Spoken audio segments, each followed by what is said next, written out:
Good morning. Thank you very much. Good morning. Thank you. We have a guest up with me here today. This is John Kuhl from the Michigan Railroads Association, and we've working in support of the key facilities, which I believe is 5495. And we won't try to cover a lot of the area that's been covered, but we'll talk about our interest kind of generally on it and specifically what we think needs to be done here. One thing I would start up by saying is that my member companies have been early adopters of drone technology, and I think in the testimony you have before you, a lot of the improvements that drones can offer in terms of safety and monitoring and replacing a lot of things they're already currently doing, as well as in the future, new things that we haven't even discovered yet. And we are looking to promote that in as much way as possible, and they're actively engaging with the FAA to drive those kind of things forward. But we do have the concerns, at least at the state level, in terms of the key facilities. And we have been working this issue, and the definition that is in statute is one, I believe, that was passed by the legislature about 10, 12 years ago. And that one specifically lays out the types of facilities that would have heightened penalties, and there are specific posting requirements as far as physical trespass. So we think that's a pretty good fit in terms of what you potentially try to do with drone technologies to use that definition.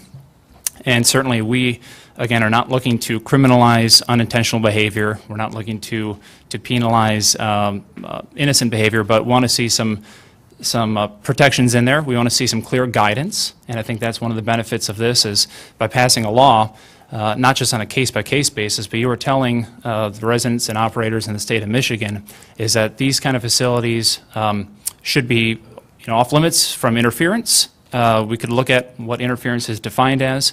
We think if we get to the point where there has been interference, it's probably too late. And so without touching the area of airspace, we would like to see some discussion potentially of no, don't fly your drone over this facility if you're a hobbyist operator.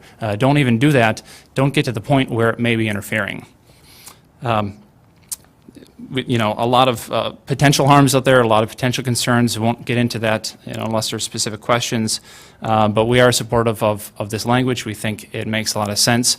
One of the things we would like to see in there is a possibly clear exemption for commercial operators because of what the folks were talking about here, and even what MDOT said is that the concern is not for the FAA licensed commercial operators.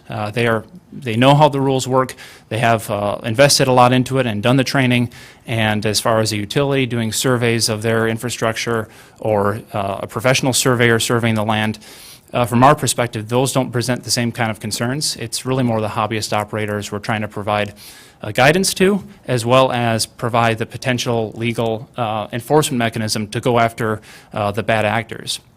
Like I said, we've seen that with the prisons. We could see that with a number of other areas that could be presented from people trying to do harm or unintentionally doing harm by their actions.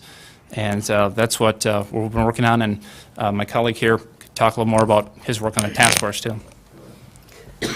Hi, my name is John Kuhl, representing the 28 freight railroads that operate in our state with the Michigan Railroads Association. And thank you for your willingness to work on some different language on the key facility bill going forward that probably can help with a couple of these questions here today. I did sit on the task force that met last year. I would like to note in 2016 the House did pass legislation that contained key facility protections. A Senate committee passed that as well. And then there was a change of course, and a task force was created to study the issue.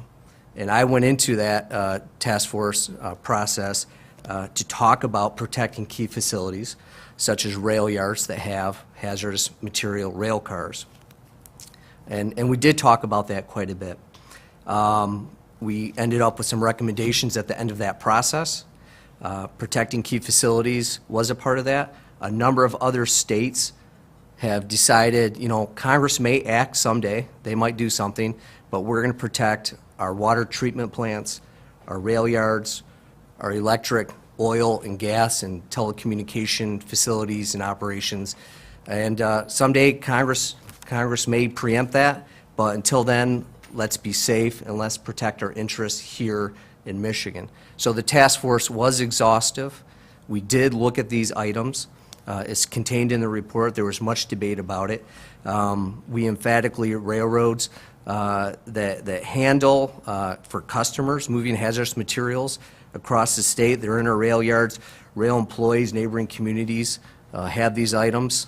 Homeland Security, the United States Army, National Counterterrorism Center have all released memos and bulletins over the last year, in recent months, talking about this specific problem: drone use over critical infrastructure or key facilities. That's what we're looking to accomplish with this legislation. We appreciate you working on this package and being proactive and looking at some, maybe some changes in language on 5495, and we'll work with you going forward to accomplish these goals. Thank you.